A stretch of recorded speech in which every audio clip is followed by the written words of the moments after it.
बरेच दिवस झाले आजारपणातच गेलं, घराकडे काही लक्ष देणं झालंच नाही. चला म्हणलं आज थोड्याफार बरण्या घासून घेऊया. त्यामुळे सकाळीच काय केलेलं, ज्यामध्ये थोडं थोडं सामान होतं ते सगळं रिकामं करून घेतलं आणि बाकीच्या बरण्या मग सुकवत ठेवलेल्या होत्या, तर त्याच वाळून झालेल्या होत्या. चला म्हणलं आता सगळं त्याच्यामध्ये सामान टाकून घेऊया, म्हणजे जो आपण काढून ठेवलेला होता तो तेच मग इथे माझं काम सुरू होतं. आणि मी काय करत असताना माझं लेकरू कसं मागे राहणार, त्याला त्याच गोष्टी करायच्या असतात.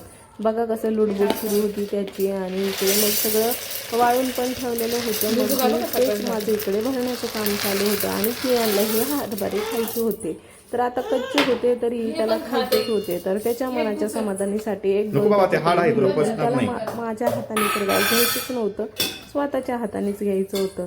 आणि तो काही खात नाही बरं का, चघळतो आणि फेकून देतो. त्यालाही समजतं हे आपल्यासाठी चांगलं नाही आहे त्यासाठी. आणि त्यानंतर मग आहो पण आलेले होते, त्यांनी भाजीपाला घेऊन आलेले होते आणि त्याचबरोबर जिलेबी पण आणली होती. आता काहीतरी आणलं म्हणल्यावर लगेच खायचं असतं आम्हाला, मग तेच की यांना काढून दिलं. आणि डबे तर घासून झालेले होते, तर तेच व्यवस्थित लावायचे होते. व्यवस्थित म्हणजे काय, तर कियांनी हे काढून ठेवलेले होते तेच थोडंफार व्यवस्थित नीटनेटकं करायचं होतं. काही पूर्ण डीप क्लीन करत बसले नाही, कारण एकदाच सगळं काढत बसलं तर आत्ताच आजारपणात उठले, आता परत आजारी पडायला नको. त्यासाठी थोडंसं वरच्यावरच आवरून घेतलेलं, काही व्यवस्थित केलं नव्हतं मी एवढं काही. आता हे सगळं करत होते तेवढ्यात आहोंनी आवाज दिला, बाकीचं सगळं राहू दे, घरी जलेबी गरम गरम आहे, ये आणि सोबत बसून खाऊ. त्यासाठी मग ठेवली सगळी कामं आणि आले जलेबी खाण्यासाठी. जलेबी तसं तर सासूबाईंची फेवरेट आहे, पण आहोंला वाटतं की मला पण आवडते, पण मला एवढी काही आवडत नाही. आणि त्यांनी येताना ब्रोकली आणली होती. हीच ब्रोकली मॉलमध्ये 80 ते 90 रुपयाला भेटते आणि त्यांनी फक्त 20 रुपयाला आणली होती. गोबीसारखीच टेस्टला आहे, गोबीपेक्षाही छान लागते आणि पौष्टिक तर तिच्यापेक्षा जास्त आहे. त्यामुळे खायलाच हवी बरं का, की यांना देत असते मी अधूनमधून. त्यानंतर भाजीपाला व्यवस्थित ठेवून दिला आणि घर झाडायला घेतलेले. आता घर झाडायचे माझे राहिलेले होते, कारण बाकीचं कामं चालले होते त्यामध्ये राहूनच गेलेले होते. तर आज थोडा उशीरच झाला मला संध्याकाळचं झाडून काढण्यामध्ये. मग सगळे घर व्यवस्थित आवरून घेतले आणि त्यानंतर स्वतःचं आवरायला घेऊया म्हणलं, कारण झाडून काढल्यानंतर सगळ्या अंगावरती धूळ उडतेच. मग त्यामुळे झाडून काढल्यानंतरच व्यवस्थित अशी फ्रेश होऊन घेते. आणि आता उन्हाळ्याची एवढी गरमी होत आहे ना, म्हणजे आता जून सुरू झाला आहे तरीही पाऊस काय पडायचं नाव घेत नाही आहे. त्याच्यामुळे ना काय खूपच जास्त गरमी होत आहे. छान अशी फ्रेश झाली. आणि लिपस्टिक हा माझा फेवरेट पार्ट आहे बरं का, काहीच लावत नाही मी, फक्त मला लिपस्टिक असले ना बस झालं. त्यानंतर आज मला काळ्या मसाल्यामध्ये चिकन करायचं होतं. बऱ्याच दिवसापासून काळ्या मसाल्यामध्ये काहीच करून खाल्लं नाही, त्यामुळे म्हणलं चला आज काळ्या वाटणातच करूया. तर इकडे सगळी तयारी करून घेतली.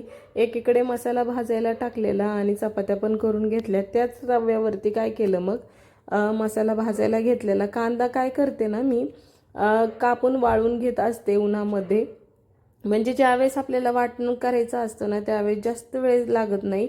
आणि हे गॅसच्या प्रॉब्लेममुळे केलं होतं बरं का, तर त्याचाच फायदा होतोच, कारण लवकर कांदा हा आपला भाजला जातो असं वाळवलेला असल्यामुळे. त्यामध्ये जे मसाले तुम्हाला दिसत आहेत ते सगळे टाकून घेतले आणि शेवटी कोथिंबीरने सगळा तवा पुसून घेतला. आणि त्यानंतर आता वाटण थंड करून घेतलं आणि आता मला तेच मिक्सरच्या जारमध्ये टाकून बारीक करून घ्यायचं होतं हे वाटण. आणि आपण गॅसवरती कांदा आणि खोबरं भाजलं ना तर वेगळीच टेस्ट येते बरं का काळ्या भाजीला. तुम्ही नक्की एक वेळा ट्राय करा, खूप टेस्टी लागते.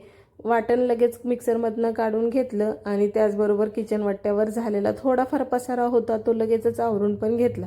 कसं किचन नीटनेटकं असलं ना काम करायला पण उल्हास येतो, आणि जास्त पसारा असला ना तर आपल्यालाच काय सुधरत नाही. तर मग इकडे सगळी तयारी झालेली होती आणि आहोंकडे मग सगळं काम सोपून दिलं. त्यांनी मस्त अशी भाजीची तयारी केली आणि भाजीला फोडणी घातली. मग मी तोपर्यंत काय करणार, तर कपडे वाळत घातलेले होते ते काढायचे राहिलेले होते. चला म्हटलं तेवढ्या वेळामध्ये आपण ते काम करून घेऊया. सगळ्या कपड्यांच्या घड्या घातल्या. तोपर्यंत आहोंनी एवढी टेस्टी भाजी बनवलेली होती ना, खूपच मस्त. सगळ्या घरामध्ये घमघमाट पसरलेला होता भाजीचा काळ्या वाटणामध्ये. खरंच खूप भारी भाजी बनवली होती त्यांनी. आणि माणसांच्या हाताला चव असते म्हणतात ना, ते खरंच आहे बरं का. जेवण करण्याचा पण वेळ झालेलाच होता, त्यामुळे इकडे ताटं करण्यासाठी घेतलेली. आता एवढी छान भाजी आणि त्यासोबतच कैरी म्हणल्यावर तर माझ्या तोंडाला पाणी सुटतं. मला प्रत्येक जेवणासोबत उन्हाळ्यामध्ये कैरी दिली ना तरी चालतं, मला खूप जास्त आवडते. आता कुणी कुणी खातं कुणी नाही खात, पण मला तर आवडते बाबा, मी कंटिन्यू खात असते.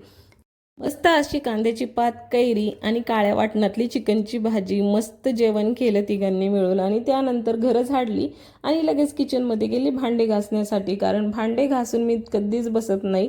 मला अगोदर जेवण झाले की लगेचच मी भांडे घासण्यासाठी जात असते, कारण आपण कंटाळ केल्यानंतर कंटाळच येतो आणि सकाळी मला काही भांडे ठेवायचे नसतात. त्यामुळे कितीही लेट झालं किंवा काही झालं तर मी भांडे घासूनच झोपत असते. यामुळे ना माझी सकाळची कामंही लवकर होतात, कारण आहोंना ऑफिसला जायचं असतं आणि मला त्यांना टिफिन करायचा असतो. जर सकाळी भांडे घासत बसले तर टिफिन करण्याला लेट होणार आणि बाकीचा पसारा पण वाढणार. त्यामुळे रात्रीची कामंही रात्रीच करते.